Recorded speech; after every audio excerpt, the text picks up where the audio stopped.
안녕하세요, 여러분. 오늘 제가 들려드릴 이야기는요, 제 지인의 실제 경험담이에요. 듣다 보면 정말 속이 답답하다가도 마지막엔 진짜 시원하게 뚫리는 그런 이야기거든요. 이 친구가 저한테 이 얘기를 처음 했을 때 제가 진짜 깜짝 놀랐어요. 어머, 세상에 그런 일이? 하면서요. 근데 들으면 들을수록 이거 정말 많은 분들이 공감하실 것 같더라고요. 특히 시댁 문제로 고민하시는 분들, 일방적으로 희생만 하고 계신 분들이라면 정말 귀 기울여 들으실 만한 이야기예요. 자, 그럼 시작해 볼까요? 이 친구를 그냥 언니라고 부를게요. 언니는요, 해외에 살아요. 남편분이 해외 주재원으로 나가면서 같이 나간 거죠. 결혼한 지는 한 7년쯤 됐을 거예요. 처음에는 좋았대요. 새로운 나라, 새로운 생활. 남편도 잘해주고 나름 행복하게 살았다고요. 그런데 문제가 시작된 게 시부모님이 처음 방문하신 그때부터래요. 시어머니가 전화하셨대요. 우리 며느리가 해외에 사니까 우리도 해외여행 좀 가야겠다. 너희 집에 놀러 갈게. 처음엔 언니도 좋았대요. 멀리 계신 분들인데 가끔 뵙는 것도 나쁘지 않다고 생각했대요. 근데 막상 오셔서는요. 첫날부터 호텔 예약을 언니한테 시키시더래요. 당연히 비용도 언니가 내고요. 처음이니까 그럴 수 있지 하고 넘어갔대요. 둘째 날 되니까 시어머니가 여기 명품 거리 있다며 구경 좀 가자 하시더래요. 구경만 하신 게 아니라 이거 여기서 사면 싸다며 하나만 사줘 이러시는 거예요. 그게 하나로 끝났겠어요? 가방 사고, 지갑 사고, 스카프 사고. 순식간에 쇼핑백이 산더미가 됐대요. 그러면서 시어머니가 하신 말씀이 아들 돈으로 사는 건데 이러시더래요. 언니가 그 말 듣고 좀 기분이 이상했대요. 네, 아들 돈이죠. 근데 저도 벌어요. 그리고 이거 우리 부부 미래를 위한 돈인데. 이런 생각이 들었다는 거예요. 셋째 날부터는 본격적으로 쇼핑 리스트가 나왔대요. 이거 한국 가져갈 거야. 친구들 선물로. 화장품, 건강식품, 초콜릿. 끝도 없이 계속 사달라고 하셨대요. 일주일 동안 쓴 돈이 얼마였는지 아세요? 대충 계산해도 200만 원이 넘었대요. 호텔비, 식비, 쇼핑 용돈까지 다 합치면요. 그리고 그 일주일 동안 단 한 번도 이거 사도 괜찮니? 너희 형편은 어떠니? 이런 질문이 없었대요. 그냥 당연하다는 듯이 이거 사줘, 저거 해줘 이러셨다는 거예요. 우리 아들 잘 벌잖아. 이게 시어머니 말씀이었대요. 언니는 그래도 참았대요. 처음이니까 그냥 이번만 그런 거겠지 하면서요. 근데 그게 매년 반복됐대요. 매년이요. 두 번째 방문 때는 더 심해졌대요. 이번엔 호텔비 아깝다. 너희 집에서 지낼게. 하시면서 쇼핑 리스트는 오히려 더 길어졌대요. 호텔비 아낀 거 있잖아. 그 돈으로 이것들 사자. 이러시더래요. 그러니까 호텔비를 아낀 게 더 많이 사달라는 뜻이었던 거죠. 세 번째부터는 아예 오시기 전부터 카톡으로 리스트를 보내셨대요. 이거 미리 준비해놔. 우리 갈 때까지. 완전히 구매 대행 업체 취급하시는 거잖아요. 언니가 계산해봤더니 매년 800만 원에서 1000만 원씩 나갔대요. 5년 동안 거의 5천만 원 가까이 쓴 거예요. 이게 얼마나 큰 돈인지 아세요? 중형차 한 대 값이에요. 전세 보증금에 보태도 되는 돈이고요. 근데 그 돈이 일주일 만에 매년 사라진 거예요. 물론 언니도 기쁘게 드린 건 아니래요. 솔직히 드리고 싶지 않았대요. 근데 체면도 있고 남편 눈치도 있고 그리고 솔직히 얼굴 볼 일도 없으니까 돈으로 때운다는 생각도 있었대요. 1년에 한 번, 일주일만 참으면 또 1년 동안 편하잖아 이런 마음이었다는 거예요. 그래도 언니는 최소한의 예의는 지켰대요. 시부모님 생신은 꼬박꼬박 챙겼거든요. 생신 전날이면 꼭 카톡 드렸대요. 어머님, 내일 생신이시죠? 축하드립니다. 건강하세요. 이렇게요. 선물도 보내드렸대요. 건강식품이나 옷 같은 거요. 매번 한 10만 원에서 20만 원 정도는 드렸대요. 근데 시부모님은 언니 생일에 뭘 하셨을까요? 아무것도 안 하셨대요. 카톡 한 줄도 문자 한 통도 없었대요. 처음엔 깜빡하셨나 보다 했대요. 나이 드시면 그럴 수도 있잖아요. 근데 해가 바뀌어도 또 바뀌어도 똑같았대요. 5년 동안 단 한 번도 연락이 없었다는 거예요. 언니가 말하길 서운하진 않았대요. 오히려 그런 형식적인 연락도 불편했을 것 같다고요. 근데 억울하더래요. 나는 매년 챙기고 돈 쓰고 선물 보내는데 그쪽은 카톡 한 줄도 없네. 이런 생각이 들었대요. 그런데 더 기가 막힌 게 뭔지 아세요? 언니네 친정 부모님은 완전히 달랐대요. 사위 생일 때마다 꼭 연락하신대요. 사위 생일인데 맛있는 거 먹어라 하시면서 통장에 돈도 보내주시고요. 명절 때도 기념일 때도 그냥 평소에도 안부 연락하신대요. 잘 지내니? 힘든 일 없니? 이렇게요. 이 두 상황을 나란히 놓고 보니까 뭔가 이상하지 않아요? 한쪽에선 매년 1,000만 원 가까이 쓰면서도 생일 카톡 한 줄 못 받고 다른 한쪽에선 아무것도 안 드려도 늘 따뜻한 관심을 받는 거예요. 언니가 그 생일날 밤에 혼자 케이크 먹으면서 생각했대요. 이건 불공평해. 이제 그만해야겠다. 그리고 바로 그날 복수 계획을 세우기 시작했대요. 다음 날 아침 언니가 노트북을 켜고 엑셀 파일을 만들었대요. 제목이 시부모님 지출 내역 정리였다고 해요. 지난 5년간 쓴 돈을 다 정리했대요. 신용카드 내역, 영수증, 통장 내역. 다행히 언니가 꼼꼼한 스타일이라 다 남아있었대요. 첫 해 850만 원, 두 번째 해 920만 원, 세 번째 해 780만 원, 네 번째 해 1100만 원, 다섯 번째 해 950만 원, 총 4,600만 원이었대요. 5년 동안 4,600만 원을 쓴 거예요. 이 돈이면 뭘 할 수 있었을까요? 전세자금 대출 갚을 수 있었겠죠. 아니면 노후 자금으로 모아둘 수도 있었고요. 근데 그 돈이 전부 일주일짜리 효도에 사라진 거예요. 언니가 이 엑셀 파일 보면서 깨달았대요.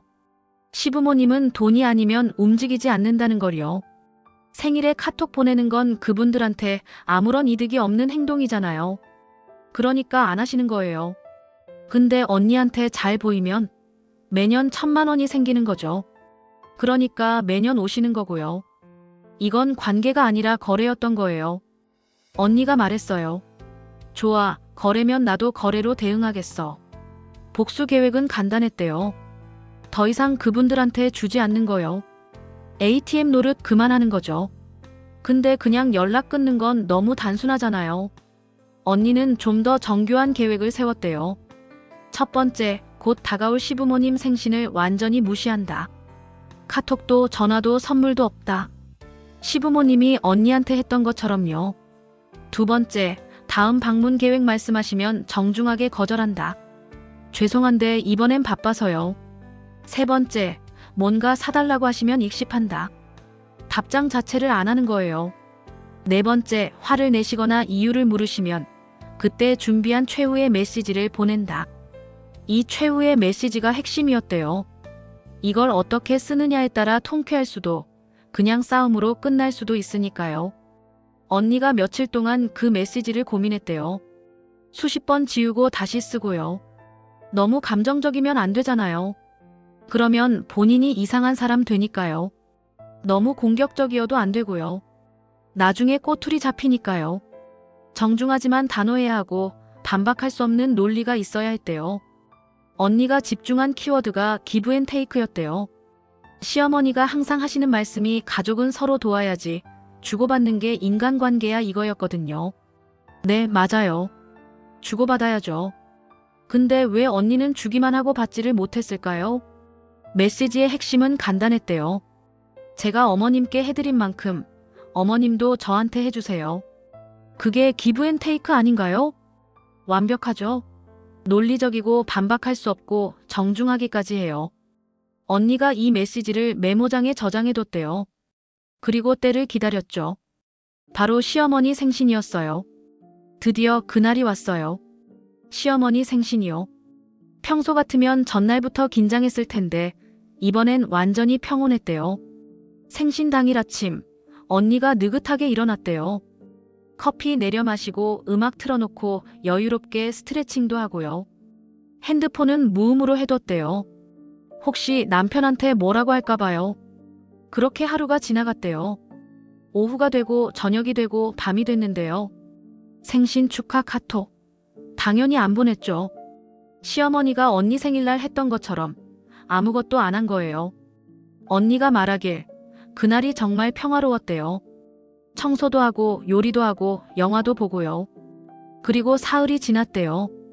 바로 그날 시어머니한테서 카톡이 왔대요. 며느리, 이번에 10월에 갈 건데 오 좀 미리 사놓을 수 있니? 호텔 예약도 부탁해. 생신에 아무 연락 없었던 건 전혀 신경 안 쓰시고 바로 필요한 것부터 요청하신 거예요. 언니가 그 메시지 읽었대요. 그리고 답장 안 했대요. 익십이요. 다음날 또 카톡이 왔대요. 며느리야, 카톡 못 봤니? 이번에 필요한 거 리스트 보낼게. 또 익십했대요. 그 다음날은 전화가 왔대요. 안 받았고요. 또 전화 왔는데 또 안 받았대요. 일주일쯤 지나니까 시어머니한테서 좀 다른 톤의 메시지가 왔대요. 며느리, 무슨 일 있니? 왜 연락을 안 받니? 혹시 우리가 뭘 잘못했니? 바로 이 순간을 기다렸던 거예요. 언니가 미리 준비해둔 메시지를 꺼냈대요. 한 번 더 읽어보고 천천히 전송 버튼을 눌렀다고 해요. 어머님, 아버님, 말씀드릴 게 있습니다. 지난달 제 생일에 아무런 연락을 주시지 않으셔서 저도 어머님, 아버님 생신에 따로 연락드리지 않았습니다. 어머님께서 늘 말씀하시잖아요. 인간관계는 기브 앤 테이크라고, 주고받는 거라고. 맞습니다. 저도 그렇게 생각해요. 그동안 저는 매년 어머님, 아버님께 정말 많은 것을 드렸어요. 지난 5년간 총 4,600만 원을 지출했습니다. 호텔비, 쇼핑, 식비, 용돈, 선물 등등요. 하지만 제가 받은 건 무엇이었나요? 제 생일에 카톡 한 줄, 문자 한 통 없었어요. 5년 동안 단 한 번도요. 저는 이게 기브 앤 테이크라고 생각하지 않습니다. 일방적인 기부였죠. 그래서 결정했습니다. 이제부터는 진짜 기브 앤 테이크를 하겠습니다. 어머님, 아버님께서 저한테 주신 만큼 제가 드릴게요. 어머님, 아버님께서 제 생일을 챙겨주신 만큼 제가 어머님, 아버님 생신을 챙기겠습니다. 지난 5년간 어머님, 아버님은 제 생일을 챙겨주신 적이 없으시니까 저도 이제 어머님, 아버님 생신을 챙기지 않을게요. 그리고 매년 나가던 800만 원에서 1000만 원의 비용은 이제 저희 부부의 미래를 위해 쓰겠습니다. 집 마련이나 노후 준비, 저희에게 꼭 필요한 곳에 쓸게요. 이게 진정한 기브 앤 테이크라고 생각합니다. 그동안 감사했습니다. 언니가 이 메시지 보내고 나서 심장이 엄청 뛰었대요. 떨리기도 하고요. 내가 지금 뭘 한 거지? 큰일 나는 거 아니야? 근데 동시에 엄청난 해방감이 밀려왔대요. 5년 동안 쌓였던 답답함이 한순간에 확 뚫리는 기분이었다고요. 그리고 기다렸대요. 폭풍 같은 전화가 올까? 남편한테 뭐라고 할까? 10분이 지났는데 아무 반응이 없었대요. 30분, 1시간. 여전히 고요했대요. 이 시간쯤 지나니까 드디어 읽음 표시가 떴대요. 이제 오겠구나. 엄청난 항의가. 이렇게 생각했는데요. 아무 답장이 없었대요. 3개의 점만 떴다가 사라지고 또 떴다가 사라지고 그러더니 결국 아무것도 안 왔대요. 다음 날도 그 다음 날도 일주일이 지나도 완전한 침묵이었대요. 처음엔 언니도 이상했대요. 뭔가 큰일 나는 거 아니야? 남편한테 연락 가는 거 아니야? 근데 남편한테도 아무 말이 없더래요. 시부모님이 남편한테도 연락을 안 하신 거예요. 그때 깨달았대요. 아, 그분들은 할 말이 없으신 거구나. 언니 메시지가 완벽했거든요. 논리적이고 정중하고 반박할 수 없었으니까요. 기브 앤 테이크 하자고 하신 분들한테 네, 그럼 진짜 기브 앤 테이크 합시다라고 한 건데 뭐라고 반박하시겠어요? 한 달쯤 지나니까 남편이 언니한테 말했대요. 여보, 우리 엄마가 이번엔 방문 안 하신대. 다른데 여행 가신다고. 아, 그래. 그럼 잘 됐네. 언니가 태연하게 대답했대요. 속으로는 웃음이 나왔지만요. 결국 시부모님은 더 이상 안 오시기로 하신 거예요. 당연하죠. 돈줄이 끊겼는데 뭐하러 오시겠어요? 언니가 말하길 정말 시원했대요. 5년 동안 쌓였던 고구마가 한순간에 사이다로 바뀌는 기분이었다고요. 억울함, 답답함, 분노. 그 모든 게 한순간에 사라졌다고 해요. 그리고 무엇보다 좋았던 게 언니가 전혀 나쁜 사람이 안 됐다는 거예요. 그냥 시부모님이 하신 말씀을 그대로 실천했을 뿐이거든요. 기브앤테이크 하자고 하셔서 네, 그렇게 하겠습니다라고 한 것뿐이에요. 누가 봐도 언니가 이상한 사람이 아니죠. 오히려 시부모님이 할 말이 없는 거예요. 단순히 화를 내거나 싸우는 게 아니라 논리적이고 정중하게, 하지만 치명적으로 상대방의 모순을 꼬집는 것. 그래서 상대방이 아무 말도 못하게 만드는 것. 그게 진짜 현명한 대응이더라고요. 그 일이 있고 나서 벌써 6개월이 지났대요. 그동안 시부모님과는 연락이 거의 없었다고 해요. 명절 때 남편이 전화드리는 정도. 언니는 전화 안 받는데요. 받을 이유가 없으니까요. 그리고 제일 좋아진 게 뭔지 아세요? 언니네 부부관계가 더 좋아졌대요. 전에는 시부모님 오실 때마다 부부싸움이 잦았대요. 언니는 스트레스 받고 남편은 그런 언니 눈치 보고. 근데 이제는 그런 게 없으니까 편해졌대요.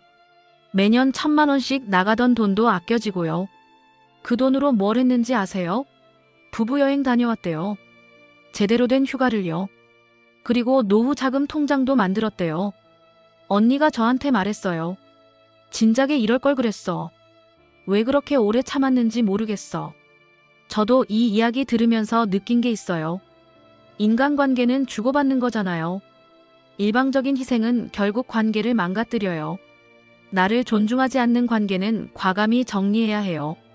그게 나를 지키는 거예요. 물론 죄책감이 들 수도 있어요. 내가 너무한 거 아닐까? 이러면 안 되는 거 아닐까? 근데 생각해보세요. 상대방은 여러분한테 그렇게 했잖아요. 여러분이 똑같이 돌려준 것뿐이에요. 그리고 그 과정에서 오는 약간의 죄책감은 통쾌함으로 충분히 상쇄돼요. 저희 언니 이야기가 여러분께도 작은 위로가 됐으면 좋겠어요. 혹시 여러분도 지금 고구마 같은 관계에 갇혀 계신가요? 일방적으로 주기만 하고 계신가요? 그럼 한번 생각해 보세요. 이 관계가 과연 나한테 필요한 걸까? 더 이상 불필요한 희생으로 자신을 갉아먹지 마세요. 때로는 단호한 결단이 자신을 지키는 가장 현명한 방법이에요. 여러분의 이야기도 궁금해요. 댓글로 여러분의 경험담을 공유해 주세요. 그럼 오늘 이야기는 여기서 마칠게요. 다음에 또 재미있는 이야기로 찾아올게요. 구독과 좋아요, 알림 설정 부탁드려요. 감사합니다.